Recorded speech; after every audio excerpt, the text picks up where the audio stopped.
Okay. All right. Thank you all so much for being here. I really appreciate you all coming out. I know it costs a lot to be here, so it's a big deal. My name's Lawrence Nightingale. I'm a graduate student at Old Dominion University. My research thus far has been about the about the application of 3D printing in general and specifically in community college. And so I want to talk to you about some of the initial findings, some of the observations that we've made as we've set up a 3D printing lab, put students through experiences, and use the technology in a way that is not the standard, I would say.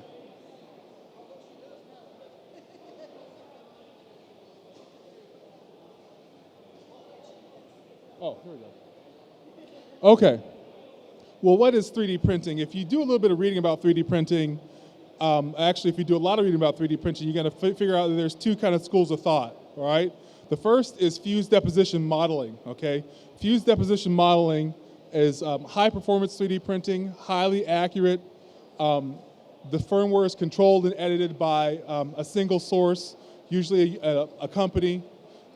They are designed to make ideas real. They're designed to fabricate prototypes. They're designed to take the digital information that you've got and make sure that it comes out very, very well, very, very polished, and repeatably, okay? Reliable, highly precise units.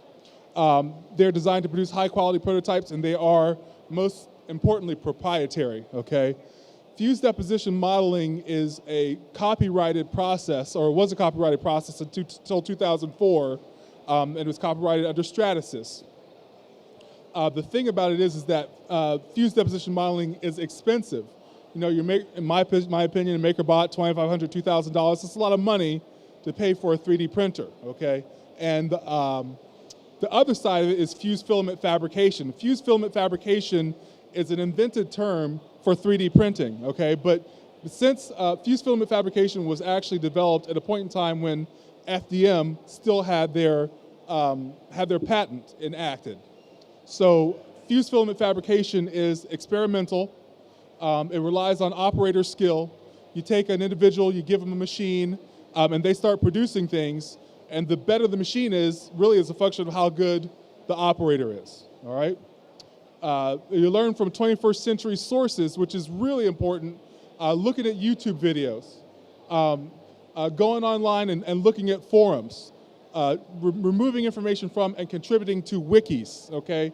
And then also, as individuals who engage in fused filament fabrication, they solve the problems themselves, and they also self-promote themselves through giving feedback, through things like Thingiverse, taking pictures of achievements, putting out designs that are going to be then used by other people. And the biggest thing about it is that individuals make contributions to the open source community, all right? So on the one hand, you got a box that you purchase that's expensive that's going to make the sweetest models that you'll ever see. On the other side, you have a machine that will produce three-dimensional objects. Maybe it won't be as precise, but the individual who uses it learns through a feedback loop how to make the operation better, all right? So how do we use 3D printing in education in most instances? And we're talking about higher ed here. We're talking about college level stuff. We use it as an output device. So if you're an engineering student, an architecture student, you make your design for your homework, you print it, and that's really going to be an FDM or a really expensive machine that's precise, and you want to in your prototyping. But in order to get to a course where you can use it as an output device, lots of times you might have to take a calculus class. Now, how many people here, if they took calculus in college, could go right back right now and take calculus and pass it? Okay. You've got a lot of prerequisites that you have to get through. You have to slog through things in order to get to the output, okay? Me personally, I feel like that's a little bit of a barrier. You do projects for credit. So when you're talking about credit, first of all, you're a college student. Your parents paid this money for you to go to college, $5,000 if you're at a private school, about $450 if you go to community college. And so those are reasonably high stakes. You're not going to be messing around too terribly experimental when you have that credit issue online. Like if you experiment and you fail, that's an F, okay? That's an F on your transcript that doesn't go anywhere. And so as an output device, that's kind of the risk that you're taking. Then, of course, demonstrations of historical, scientific, artistic, or other subject matter. So you take them and use it as an output device to produce a copy of a Roman machine, or to recapitulate Michelangelo's machines, anything like that as an output device. As a subset of knowledge, the closest thing that we have to 3D printing as an academic pursuit is something called mechatronics, which is using microprocessors and sensors to run mechanical routines. We have those in community college. There's mechatronics programs, but anybody here without a mechatronics degree knew what mechatronics was before now? Any familiarity? Okay, so there you go. Then there's robotics. Now, robotics is once again, it's related. You can take 3D printing, you can make parts for your robot, but with robotics, you have computer programming, you have design, you have kinematics. It's a lot of skills to stack on top of each other just to get to 3D printing. And then, of course, there's computer programming, which I think 3D printing actually makes computer programming much more accessible for a lot of different people. And then there's open pursuit, where that is a 3D printing lab, like a makerspace, whereby people can just go in and print whatever they want. And so and it's available to everybody in the entire student body. Now, to me, the problem with being an output device is your prerequisites. You can't get there without knowing a lot and paying a lot for entrance. As a subset of knowledge, a lot of people don't have the familiarity with the disciplines to allow themselves to enroll and take those classes. And then as an open pursuit, there are so many 3D printers at universities and colleges that don't get used, because when you have a machine that makes anything, the first question you try to answer is, well, what do I make? And that's a hard question to answer. So what I've done with my research is really try to deploy 3D printing as a support of the community. So we use 3D printing to improve support of the neighborhood in which the college resides. I work at a community college, and so the mission of a community college is to support the environment in which it resides, and also benefit that environment financially and through educational outreach. So think about different ways in which you can use 3D printed objects to support the community. So for example, a lot of our students who are on financial aid, that means that you don't make a certain amount of money, and the government supports your education through that. If you don't make a whole lot of money, maybe you live in a neighborhood that doesn't have such great lighting, and you want to make the neighborhood safer. You can 3D print lights. You can design and print fundraisers for your student groups. How many people have seen kids outside washing cars so they can play football or soccer or cheerleading? 3D printing can help support those efforts. You print objects in support of the local schools. You can actually restart music programs. How many kids from maybe Title I schools have music programs? You can print drums, you can print recorders, trumpets. You can even make a polograph, which is a large-scale printing machine with a 3D printer, program it, donate it to the school in support of the arts. You can do the same thing with theatrical props. There's very few drama programs in high school, middle school nowadays, but as a community college, we could print props so that students could enjoy those pursuits. So, and then furthermore, you can print microscopes and telescopes in support of science or citizen science. Citizen science is when people who from the community come and they participate and they contribute to scientific pursuits. The ornithological organization, there are once a year bird counts, and that is a citizen science thing where people go out and they count the different variations of birds within a certain geographic area to figure out what's going on with the migration patterns, to see if they're being robust or not. And then all of the efforts go directly to the local neighborhood. It is not, like Enable is a great program, but Enable is something where somebody prints a 3D printed hand and they send it off, they never see that person. Who's that person that I just helped? I don't know. But when we use it in a 3D printing community college setting, people know who they're benefiting directly. All right, and then it's not an international or third-party managed. There's not somebody else telling us what we need to do in order to support our own community. And so what happens? So when students from community college actually engage in 3D printing, I've observed that they become kind of like local heroes. Think about somebody who's the quarterback of the local high school football team or the basketball star. And even if that basketball star didn't go to college or didn't play in the pros, everybody remembers that three-point shot that kid hit, okay? Everybody remembers that game. Local heroes, and I'll show you examples of that. Students get assigned an actual function and value to their knowledge. They actually can put a theoretical dollar amount on what they know about 3D printing. in comparison to from fused filament fabrication to FDM. So they can put a dollar value on how good they are with an inexpensive machine compared to how much it costs to buy a proprietary machine. And then students develop a greater ideation as scholars of science, technology, engineering, and math.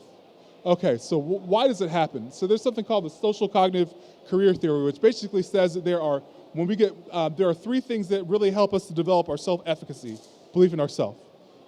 Positive results, our expectations, and our own personal image of ourselves. So the way that a person changes their own self-efficacy, thinks of themselves as a scientist or a technician, is that they get positive results, okay? And a 3D printer is nothing but a positive results machine if you really get down to it, okay? So this is an example. On your left, this young lady came to a STEM festival that we had in our cafeteria. I said, hey, you want to learn how to 3D print something? She's like, oh, no, I can't do that. I don't know how to do that. I'm not technical. I'm like, sit down, sit in front of the computer, pick this file, download it, hit this button, and then come back in 45 minutes. And she came back, and she was so proud of herself for downloading and printing that yellow vase, okay? This is 2 years ago. Like, how can you make somebody so happy, so elated, and relate to technology so quickly with this little effort? The point in time that we are here in history is unique, and when it comes to 3D printing in relation to that. On the right, this pink mask. Everybody's seen that. There's somebody printing that thing right now here at this festival. Once again, a woman walked up to me. She's like, oh, well, I want to 3D print something. I don't know what to print. She's like, well, what do you like? She's like, I like makeup. She's like, well, I'll look up mascara, and that's what she found. We printed that. That took like 12 hours. It stayed outside in the cafeteria for a whole 12 hours overnight. She came back. She had me sign it. She was so excited because she was able to do something with technology. We have not done that in education. I've never seen it, but by doing it with FFF machines and putting it in the hands of community college students, it works. So there's some more examples. Okay, so flexible thinking. Let me just. I'm going over.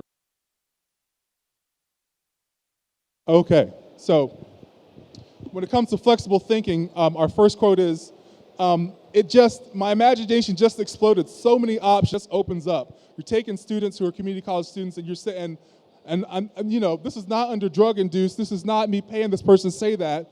They're stimulated to think that there are possibilities in the world. Okay, this is a whole new way of creativity that I always thought that I did not have the skills for. Okay, and now here we are, and I think that I am semi-okay with 3D printing as a skill, and I think that I have a decent 3D printing skills, and I want to keep them. Okay, it's a creative aspect that I've never indulged, and this is why I'm happy about what we're doing. So flexible thinking means that, you take an idea, and, it's hard and it's concrete, but maybe you start to twist it around a little bit, and you think about things in a different way. Imagination, and never thinking that you had the ability to do before. Social stratification, okay? At the fair we went to, we had people who were experts who knew about 3D printing. They were interested in our exhibit more than the others, okay? In this instance, the students talking about the fact that there were FDM machines, expensive machines in the same space that our community college students were working off of $500 3D printers, and they were outperforming it, and they knew it, okay? It's difficult to do that in a lot of instances, okay? In one observation, the students were observed as subjects in the background of selfies and multiple pictures. Community college students being asked to pose for pictures. Who is this kid? It's the kid with a 3D printer from the community college. Can anybody do that? Has anybody ever been able to stimulate people to say, you know what, I want to see a community college student in my picture? Doesn't happen. It's serious. In a conversation, the technicians were observed as subjects of several background photographs, and a couple times, students were observed talking to people with their mouths open in amazement as I spoke with them about the 3D printers and the roles they play in the community service, okay? Amazing people. So it's not just printing trinkets, it's not just learning computer science, it's not just qualifying for certain courses, it's really showing people that they have value in a way that they haven't seen before. Are you the next speaker? No? Okay, all right. I'm gonna be done real soon. And then they place a value on the knowledge, okay? The way I look at it, you can buy at 80% of the price range, very expensive printer that's not completely perfect, and you can still see some lines and maybe none. But clearly you can see some, or you could get 20% of that price and it does 80% of the things. So once again, talking about the FDM versus FFF, expensive versus inexpensive, and the skill. And finally, it's like, what do you want to do? Do you want to pay $3,000 for a printer that still has lines and you can take apart and because you might break, or you can't take apart because you might break it, or would you like to pay $900 and then get to build it from the ground up? So essentially, this student is saying, for $3,000, you can buy something that you can be afraid of, be scared to take apart, be proprietary, okay? Or you can spend $900 and have some skill within yourself and build a printer that's gonna perform just as well. But guess what? That student just said that my knowledge, what I know in my head, is worth $2,100, okay? So I can do this all day, flexible thinking. This is from a women's studies course, where the students wrote a book and then they 3D printed objects to go in front of the books, okay?